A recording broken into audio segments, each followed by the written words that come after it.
আসসালামু আলাইকুম। দেখো, আমি এখানে কিছু জিনিস লিখে রাখছি যাতে ভিডিও বেশি লম্বা না হয়।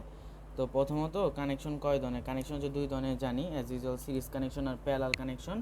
তো এর মাঝে সিরিজ কানেকশনটা এর মাঝে মানে এবার জানতে হবে যে সিরিজ কানেকশন কীভাবে থাকে, কীভাবে হলে সিরিজ কানেকশন আর কীভাবে হলে প্যারালাল কানেকশন। তো প্রথমত সিরিজ কানেকশন মানে কি? সিরিজ কানেকশন হচ্ছে যে সকল রোধের মধ্যে দিয়ে, যাদের মধ্যে দিয়ে একই কারেন্ট প্রবাহিত হবে, একই কারেন্ট, এটা একটু ভালো মতো নোট করে রাখো, একই কারেন্ট প্রবাহিত হবে, যাদের মধ্যে দিয়ে একই কারেন্ট প্রবাহিত হবে তারাই কি সিরিজে আছে। যাদের মধ্যে দিয়ে একই কারেন্ট প্রবাহিত হবে তারা কীভাবে আছে? সিরিজে আছে। তো একই কারেন্ট মানে কি? একই কারেন্ট মানে হচ্ছে কি একই মানের কারেন্ট। সাপোজ এক দিক দিয়ে গেলে 2 অ্যাম্পিয়ার, আরেক দিক দিয়ে গেলে 2 অ্যাম্পিয়ার, এরকম না। এটা হচ্ছে একই মানের কারেন্ট। আমরা বলছি এখানে কি একই কারেন্ট, একই কারেন্ট আর একই মানের কারেন্ট এক জিনিস না। এগুলো না চাইলে অনেক ডিটেলস এখন দেখানো যায়, বাট ওইগুলো টাইম নেই। আমি জাস্ট যতটুকু লাগবে ততটুকু দেখাইতেছি। তো একই কারেন্ট, তো এখন কারেন্ট নিয়ে তো কিছু দু একটা জিনিস জানা দরকার। কারেন্ট নিয়ে একটা জিনিস মনে রাখবা, সেটা কারেন্ট ব্যাপারটা হচ্ছে যে রাস্তা যদি হয় একটা, কারেন্ট থাকবে একটা। হ্যাঁ, সাপোজ ধরলাম এই পুরোটা হচ্ছে কি একটা রাস্তা না, এই পুরোটা কি একটা রাস্তা না, তাহলে এর মাঝে যে এর মাঝে যদি হচ্ছে আই কারেন্ট, এর মাঝে কি যাবে? ওই আই কারেন্টই যাবে। ওকে, মানে সেম কারেন্ট যাবে, কারণ কি রাস্তা একটা। তো কারেন্টের এটা হচ্ছে একটা ধর্ম যে রাস্তা একটা হলে কারেন্ট হবে কয়টা? একটা। তো পরে যেটা লিখছি সেটা হচ্ছে রাস্তা চেঞ্জ হলে কারেন্ট চেঞ্জ হবে, মানে এটা সবসময় মনে রাখবো যে রাস্তা যে কয়টা কারেন্ট হয় ওই কয়টা। ওকে, আর রাস্তা যদি হয় একটা তাহলে কারেন্ট হচ্ছে একটা। সাপোজ এখানে রাস্তা কয়টা? একটা, তাহলে কারেন্ট হবে একটা। আবার এই ক্ষেত্রে দেখি রাস্তা কয়টা? এই যে এই যে মনে হইতেছে কি দুইটা রাস্তা না? না, দুইটা রাস্তা না, তো একই রাস্তা। দেখো, এদিক দিয়ে গেলাম, সেম রাস্তা দিয়ে এইদিকে আসলাম। রাস্তা কি এদিকে এদিকে ওইদিকে অন্য কোনো রাস্তা আসছে? আসে তো নাই। এই রাস্তা দিয়ে একদম সোজা পথে চলে আসলাম না? এটা তো একই রাস্তা। তাহলে এর মাঝে যদি যায় আই পরিমাণ কারেন্ট, এর মাঝে কতটুকু যাবে? আই পরিমাণ কারেন্ট। অর্থাৎ এই রোডটা আর এই রোডটা কীভাবে আছে? সিরিজ আছে। কীভাবে বুঝতে পারছি?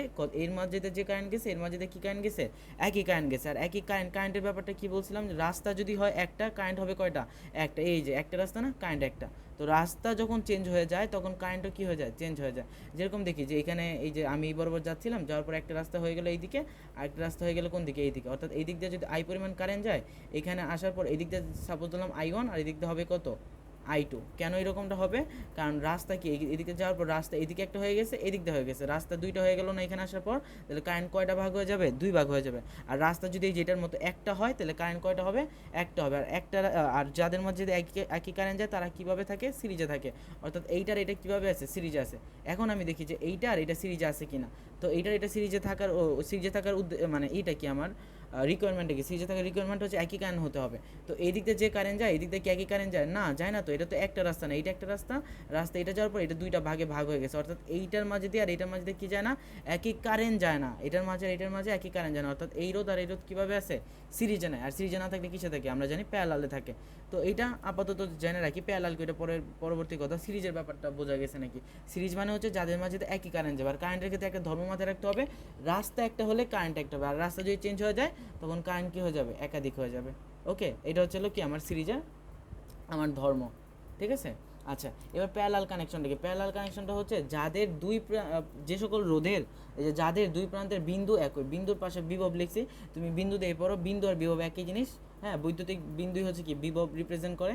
তো প্রথমত যে প্যারালাল কানেকশনটা হচ্ছে যে সকল রোধের মাঝে, যে সকল রোধের, ধরলাম এই একটা রোধ, এই একটা রোধ, দুই রোধের দুই প্রান্ত, এই একটা প্রান্ত, এই একটা প্রান্ত, এই রোধের এই একটা প্রান্ত, এই একটা প্রান্ত, যে সকল রোধের এই দুই প্রান্তের বিভবগুলো বা বিন্দুগুলো সেম। সাপোজ এই যে রোধ, এই রোধের এই প্রান্ত হচ্ছে এ, এই প্রান্ত হচ্ছে বি। আবার এই রোধের এই প্রান্ত এ, এই প্রান্ত বি। তাহলে এই রোধের এই দুই প্রান্ত আর এই রোধের দুই প্রান্ত কি সেম বিন্দু না? তাহলে এই দুইটা কীভাবে আছে?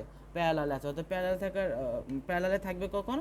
যখন দুই প্রান্তে, এই যে দুই প্রান্তের বিন্দু কি হবে? একই হবে। দুই প্রান্তের বিন্দু একই, দুই প্রান্তের বিন্দু একই। তো এখন বিন্দু নিয়ে একটু জানা দরকার না? অবশ্যই। তো বিন্দু বা বিভব কি? বিন্দু আর বিভবের কথা হচ্ছে রোদ আসার আগ পর্যন্ত বিন্দু একই থাকবে, রোদ আসার আগ পর্যন্ত বিন্দু একই থাকবে। আর রোদ আসলে নতুন বিন্দু বসাবো, দেন ওইটা নিয়ে যত দূর যাওয়া যায়। বিন্দুর ব্যাপারটা কি? রোদ আসার আগ পর্যন্ত বিন্দু সেম থাকবে। তো আমি একটা এক্সাম্পল দেখি, সাপোজ সে টু সেম এইখানে আমি একটা বিন্দু বসালাম এ, এইখানে এইটুকের মাঝে কোনো রোধ আছে? নাই। তো তার মানে এই পুরো বিন্দুটাই কী হবে?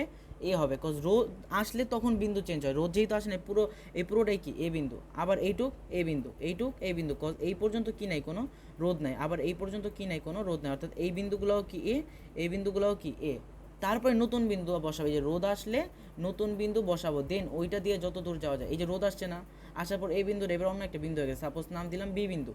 কজ রোদ আসলে বিন্দু চেঞ্জ হয়েছে, এখানে আসার পর কী দিলাম বি বিন্দু, এই যে একটা বিন্দু চেঞ্জ করলাম না, এরপর এইটা এখানে আর কোনো রোদ আছে নাই, তার মানে পুরোটা বি, এখানে আর কোনো রোদ আছে না, এই পুরোটা বি, এখানে আর কোনো রোদ আছে না, এটা বি, এখানে আর কোনো রোদ আছে না, এটা বি। কি বলছিলাম যে রোদ আসলে নতুন বিন্দু বসাবো, দেন ওই বিন্দুতে যত দূর যাওয়া যায়। এখন আমি দেখি এই রোদের এই প্রান্তকে এ, এই রোদের এই প্রান্তটা কি বি, এই রোদের এক প্রান্ত এ আর এক প্রান্ত বি, অর্থাৎ এই রোদের দুই প্রান্ত আর এই রোদের দুই প্রান্ত কি সেম, এই রোদের দুই পাশের বিন্দু আর এই রোদের দুই পাশের বিন্দু কি সেম না, অর্থাৎ এই রোদ এটা ধরলাম R1 আর এটা ধরলাম R2, এই R1 R2 কীভাবে আছে প্যারালালে আছে। তো আরেকটা দেখি, এই যে এক্সাম্পল, এই যে এটা দেখি, সাপোজ আমি যে কোনো একটা বিন্দু বসাই, এখানে একটা বিন্দু বসালাম এ, তো এই যে পুরোটা কত হবে এ, এই পুরোটা কত হবে এ, কেন এ হবে, কারণ এখানে কোনো রোদ আসে নাই তো, তাহলে এটা এ, এই পুরোটা এ, এই পুরোটা এ, এই পুরোটা এ, কারণ এর আগ পর্যন্ত রোদ আসে নাই, তো রোদ আসছে না, এই যে রোদ আসছে না, রোদের পর একটা বিন্দু বসালাম, একই সাথে একটা করে বিন্দু নিয়ে কাজ করবো, এখানে রোদ আসছে একটা বিন্দু দিলাম, আবার এখানে রোদ আসছে একটা বিন্দু দিলাম, এরকম না, কি বলছে রোদ আসলে নতুন বিন্দু বসাবো, দেন ওইটা নিয়ে যত দূর করা যায় করবো, করার পরে যদি না হয় তারপর আরেকটা বিন্দু বসাবো। ওকে, তো এই যে এখানে রোদ আসছে না, নতুন একটা বিন্দু বসালাম সাপোজ বি, তাহলে এই পুরোটা কত হবে, এই পুরোটা বি হবে, কারণ এর মাঝে কি নেই, কোনো রোদ নাই, এর মাঝে কোনো রোদ নাই, বি, এই পুরোটা কত হবে বি, এইটা বি, এই পুরোটা কত হবে বি।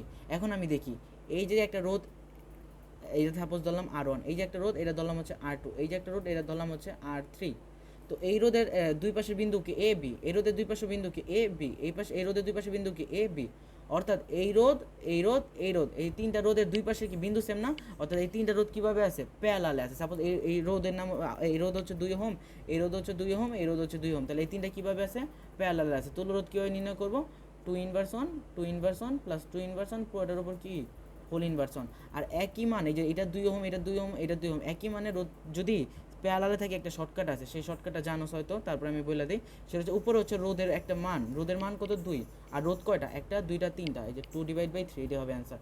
তো 2/3 এটা ভার্সিটি অ্যাডমিশনের জন্য ক্যালকুলেটার কি মানে হাতে কীভাবে করা যায়, 2 ইন্টু 1/3 মান কত, 1/3 মান হচ্ছে 0.33, 2 এর সাথে 0.33 গুণ, তো আমি দশমিক ছাড়া চিন্তা করলে 33-এর সাথে 2 গুণ করলে কত হবে 66। এখন দশমিকের পর কয় ঘর, এক ঘর 2 ঘর, তার মানে দশমিক এমন জায়গায় বসাতে হবে যার পরে 2 ঘর থাকে, এই যে তো বসলাম দশমিক, তারপরে কয়টা ঘর 2 ঘর, তো অ্যান্সার হবে কত 0.66।